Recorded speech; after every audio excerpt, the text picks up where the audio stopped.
Hello everyone, welcome to our channel Shiksha Diksha Hindi classes में आपकी Hindi teacher Sonam. आज हम सब स्नेह निर्झर भगिया कविता के जो है संपूर्ण व्याख्या करेंगे, इसको पढ़ेंगे। आप जानते ही हैं स्नेह निर्झर भगिया कविता सूर्यकांत त्रिपाठी जी द्वारा रचित है। सूर्यकांत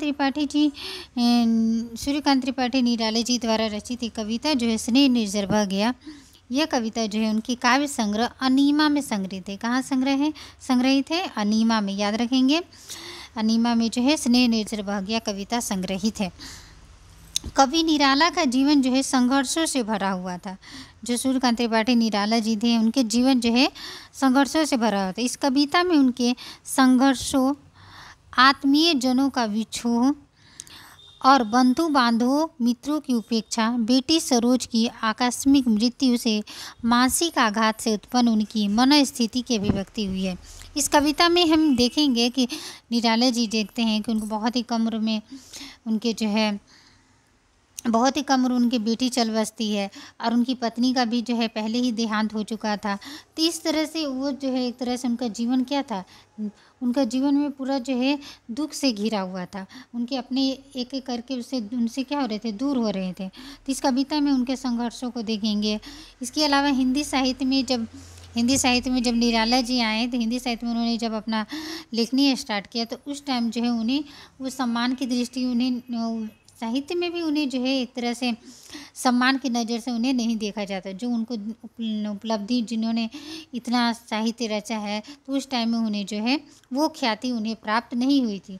तो वही बोल रहा है कि इस कविता में जो है यही दिखाया गया कि आत्मीय जनों का बिछोह कैसे एक एक करके उनके जीवन से उनकी पत्नी गई, फिर उनके बाद में उनकी बेटी सरोज, जिसमें उन्होंने एक बहुत बड़ा कविता भी लिखा है, सरोज स्मृति।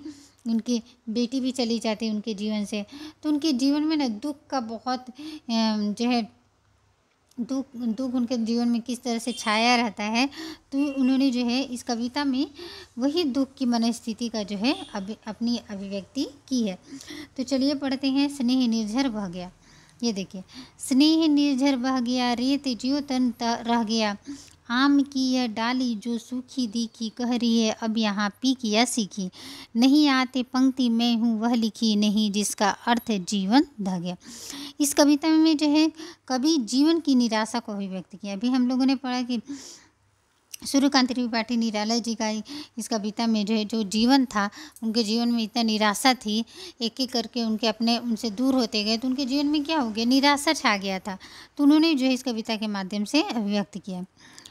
कवि के जीवन का स्नेह रस सूख गया है, उसके जीवन के मधुमेह बसंत का क्या हो गया, अवसान हो गया है। कवि ने आम की डाली के माध्यम से जीवन बसंत और यौवन की क्षण भंगुरता का मार्मिक चित्रण किया है। अब कवि जो है क्या कह रहे हैं, अपने मन की निराशा को व्यक्त करने के लिए कह रहे हैं, क्या मेरे जीवन का प्रेम क्या है, प्रेम मेरे जीवन में जो है प्रेम रूपी झरना क्या हो रहा है, नहीं बह रहा है। वही बोला, स्नेह निर्झर बह गया। यहाँ पे कह रहे हैं ना, स्नेह निर्झर बह गया। तो स्नेह से तात्पर्य क्या है, प्रेम, और निर्झर से झरना, मतलब प्रेम रूपी झरना उनके जीवन से अब चला गया है, बह गया है। रेत जियो तन रह गया, और उनका शरीर सूखा रेत के समान सिर्फ रह गया है। मतलब उनके जीवन में अब कोई भी सुख नहीं है, कोई भी आनंद नहीं है, कोई भी खुशी नहीं है, सिर्फ क्या है, दुख है। वही इस कविता के माध्यम से अपने दुख को, अवसाद को जो है प्रकट कर रहे हैं। तो आगे देखिए, आम की यह डाली जो सूखी दिखी, कह रही है अब यहाँ पी किया सीखी, नहीं आते पंक्ति मैं हूँ वह लिखी, नहीं जिसका अर्थ जीवन दह गया। इस पंक्ति में अब कवि क्या कह रहे हैं कि ये जो आम की, जैसे आप लोगों ने देखा होगा कि आम की जो डाली होती है सूखी, आम की सूखी डाली दिखाई पड़ रही है। ये सूखी डाली क्या संकेत कर रही है कि बसंत ऋतु क्या हो गया, बीत चुका है। अब यहाँ कोयल भी नहीं आती है, कोयल नहीं आती है। अब कोयल की मधुर काकली या मोर का संगीत भी सुनाई नहीं देता है। मेरा जीवन ऐसी लिखी पंक्ति के समान हो गया है। एक सूखी डाली जैसे होती है, वहाँ पे कोई कोयल नहीं कूकता है, कोई वन में क्या मोर नहीं आते हैं। तो उस तरह से मेरा जीवन क्या है, नीरस हो गया है। अब मेरा जीवन क्या हो गया है, निरर्थक हो गया है। स्नेह के बिना जीवन की मधुर आकांक्षाएं क्या हो गई, राख हो गई है। अब मेरा जीवन जो है जलकर भस्म हो गया है। वही कवि जो है इस पंक्ति में कह रहे हैं कि कह रही है अब यहाँ पी किया सीखी, नहीं आते पंक्ति में हूँ वह लिखी, नहीं जिसका अर्थ है, मेरे जीवन का कोई अर्थ ही नहीं है, जीवन मेरा क्या हो गया है, दह गया है। इस पंक्ति में जो है कवि जो है ये कहना चाहते हैं। आगे चलते ये देखिए, दिए है मैंने जगत को फूल फल, किया है अपनी प्रभा से चकित चल, पर अनस्वर था सकल पल्लवित पल, ठाठ जीवन का वही जो ढह गया। अब यहाँ पे क्या बोल रहे हैं, देखिए कवि कह रहा है कि मैंने संसार को जो फल फूल दिए हैं, मैंने जगत को जो फल फूल दिए हैं, अपनी साहित्यिक कृतियों से संसार को जो लाभान्वित किया, अपनी प्रभा से चकित फल, मैंने अपनी प्रभा से, अपनी साहित्यिक कृतियों से संसार को जो लाभान्वित किया है, पर अनस्वर था सकल पल्लवित पल, ठाठ जीवन का वही जो ढह गया। पर अपनी काव्य शोभा से जो मैंने अपने संसार को, अपने व्यक्तित्व की आभा को, संसार को चकित कर दिया, मेरे जीवन का वही वैभव अब क्या हो गया है, वही वैभव क्या हो गया, पूर्ण समय क्या अनस्वर था, मेरे जीवन का वह वैभव क्या था, अनस्वर था। अब उस समय की स्मृतियाँ अनस्वर अर्थात अस्थायी रह गया, अब सिर्फ याद रह गई है। कभी कह रहा है जीवन का सारा उल्लास, सारा आनंद सब समाप्त हो गया है, जीवन का सारा हास विलास, सारी मधुर कल्पनाएं, सारी भावनाएं क्या हो गई, ढह गई है, क्योंकि अब उनके जीवन में क्या है, आनंद ही नहीं है, खुशी नहीं है, वो स्नेह जो है, प्रेम जो है क्या है, बह गया, उनके जीवन से चला गया है। इसलिए आगे चलते हैं, ये देखिए, अब नहीं आती पुलीन पर प्रियतमा, श्याम तीर्न पर बैठने को निरूपमा, बहरी है हृदय पर केवल अमा, मैं लज्जित हूँ, यही कवि कह गया। अब उनके जीवन, अब बोल रहे हैं कि अब नहीं आती कोई भी प्रियता, मतलब उनके जीवन में जो है, यहाँ पे देखिए इस कवि इस पंक्ति के माध्यम से कवि कह रहे हैं कि अतीत के सुख क्षणों को, एक याद को, वो अपनी जो है याद को जो है क्या बोल रहे हैं, अपनी स्मृति से बोल रहे हैं कि व्यथित होकर अपनी हार्दिक पीड़ा को, अनुभूति को लेख किया है। कवि क्या कर रहा है कि आम की सूखी डाली पर कोयल कूकने आती है, नहीं आती है, जहाँ पे आम हरा भरा रहता है, आम में फल लगे होते वहीं कूकने आती है। तो वही अपने चाहने वालों से भी वो उपेक्षित हो जाते हैं। अब जो है उसी प्रकार उनके जीवन में भी कोई जो है, कोई उनका जीवन उसी तरह से जो है सूखी डाली की तरह बन गया। मेरे जीवन में कोई भी सरसता नहीं है, कोई कमलता नहीं है, समाप्त हो गई है। अब मेरी भी प्रेम बोल सकते प्रियतमा या प्रेमिका मुझसे तट पर, या फिर बोल सकते हैं नदी के तट पर मिलने नहीं आती। कहने का तात्पर्य अब उनके जीवन में कोई आनंद ही नहीं है, अब उनका किसी का इंतज़ार नहीं है, उनको किसी का भी इंतज़ार ही नहीं है।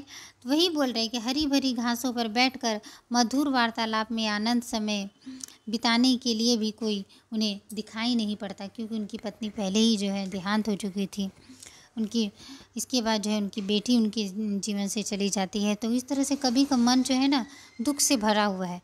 तो वही कवि जो है व्यक्त करे, अब उनके जीवन में कोई उल्लास नहीं है। तो वही बोल रहे हैं कि अब जो है मेरे लिए कोई इंतज़ार नहीं करता, अब मेरे लिए कोई जो है आनंद समय बिताने के लिए मुझे कोई दिखाई नहीं देता जिससे मैं दो पल की बातें करूं।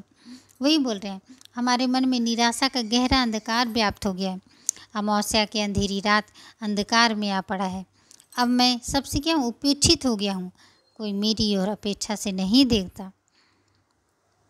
इस प्रकार कवि ने जो है उपेक्षित निराशा से भरे हुए जीवन को यहाँ पे क्या किया, स्वर प्रदान किया है। वही यहाँ पे मैं अलक्षित हूँ, यही कवि कह गया। अब मेरे लिए कोई भी उद्देश्य नहीं रहा, और मैं क्या हूँ, मैं जो है मैं किसी को उपेक्षा की ओर से नहीं देखता हूँ। मेरा जीवन क्या हो गया, निराशा से भरा हुआ है। तो कवि ने इसमें जो उपेक्षित जीवन की सच्ची व्यथा को कहा है। आगे चलते हैं, ये देखिए अब सूर्यकांत निराला का काव्य सौष्ठव भी आपके सिलेबस में लिखा हुआ, उसमें पढ़ना है। तो देखिए सूर्यकांत त्रिपाठी जी का जो है काव्य सौष्ठव उनकी विशिष्ट भाषा, भावों की गहराई और नवीन काव्य शैली की ओर झलकता है। ये आप जानते ही छायावाद के प्रमुख स्तंभ के रूप में जाने जाते थे। निराला की कविताएं जिनमें राम की शक्ति पूजा, सरोज स्मृति, जूही की कली जैसी प्रसिद्ध रचनाएं शामिल हैं, उन्हें प्रतिभा और मौलिकता का क्या है, परिमाण है। निराला की काव्य सौष्ठव की प्रमुख बातें हम जानते हैं। देखिए निराला जी की कविताओं में खड़ी बोली का प्रयोग हम देखते हैं, जिसमें जो है तत्सम तद्भव अंग्रेजी और उर्दू शब्दों का भी मिश्रण है। उन्होंने भाव के अनुरूप भाषा का चयन किया है। जिससे उनकी कविताएं अधिक सशक्त और प्रभावशाली दिखाई देती हैं। निराला ने छंदमुक्त कविताएं लिखी हैं। उस समय परंपरा से कदम हटकर उन्होंने लय और तुकबंदी के साथ साथ भाव के सूक्ष्म अभिव्यक्ति पर भी क्या किया, ध्यान दिया है। निराला के काव्य में राष्ट्रीयता, समाज सुधार, प्रकृति और मानवीय संवेदनाओं का गहरा प्रभाव हमें दिखाई देता है। उन्होंने अपनी कविताओं में दलितों, शोषितों और पीड़ितों के प्रति सहानुभूति व्यक्त की है। अब शैली के बारे में जानते हैं। निराला की काव्य शैली में हमें ओज, विद्रोह और वेदना का भाव मिलता है। उनकी कविताओं में एक विशेष प्रकार का लालित्य और संगीतात्मकता भी है। निराला ने अपनी कविताओं में प्रकृति के प्रतीकों का सुंदर प्रयोग किया है। जूही की गली में प्रकृति के माध्यम से प्रेम और सौंदर्य का उसमें चित्रण किया। इनकी एक कविता है जिसे जूही की गली में उन्होंने प्रकृति के माध्यम से प्रेम और सौंदर्य का चित्रण किया है। निराला ने मुक्त छंद का प्रयोग करके कविता को एक नया आयाम दिया। उन्होंने छंदों की सीमाओं को तोड़कर अपनी बात को अधिक प्रभावशाली ढंग से व्यक्त किया है। आप जानते हैं निराला की कविताओं में भावों की गहराई हमें देखने को मिलती है। सरोज स्मृति में पिता अपनी पुत्री के प्रति प्रेम और विरह का वर्णन आप अगर पढ़ेंगे सरोज स्मृति, आपको दिल को छू लेगी, हृदय को छू लेने वाली वो कविता है सरोज स्मृति। अपनी बेटी की याद में उन्होंने ये कविता लिखा है। निराला के काव्य स्रष्टा उनके रचना कौशल, भाषा प्रयोग और नवीन काव्य शैली का परिणाम है। उन्होंने हिंदी साहित्य को एक नई दिशा दी और छायावाद के विकास में महत्वपूर्ण योगदान दिया। अब हम लोग यहाँ जो है स्नेह निर्झर बह गया कविता से कुछ महत्वपूर्ण प्रश्नों को देखते हैं। आइए, पहला प्रश्न देखिए, स्नेह निर्झर बह गया कविता के कवि का नाम क्या है? आप जानते ही हैं। ऑप्शन पढ़ते हैं, जयशंकर प्रसाद, सूर्यकांत त्रिपाठी, निराला महादेवी जी और सुमित्रा नंदन पंत। सही आंसर क्या होगा? सूर्यकांत त्रिपाठी निराला जी द्वारा ये रचित कविता है। कविता में स्नेह का क्या अर्थ है? दुख, प्रेम, सुख, क्रोध। सही आंसर क्या होगा? कविता में जो स्नेह का अर्थ है प्रेम, क्या है? प्रेम। यह कविता किस काव्य संग्रह में संकलित है? अनामिका, ये देखिए, अनामिका, परिमल, अनिमा या गीतिका। तो ये जो कविता है ये अनिमा में संग्रहित है। कहाँ में? अनिमा में। आगे चलते हैं। कविता में निर्झर शब्द का क्या अर्थ है? कविता में निर्झर शब्द का झरना, नदी, तालाब और सागर। सही आंसर क्या होगा? झरना। क्या हो गया? झरना। ए नंबर। कविता में निर्झर शब्द का अर्थ क्या है? झरना है। आगे चलते हैं। रेत जियो तन बह गया में तन शब्द का क्या अर्थ है? ये देखिए, मन, शरीर, हृदय, आत्मा। सही आंसर क्या होगा? रेत जियो तन बह गया। तो तन शब्द का अर्थ है शरीर।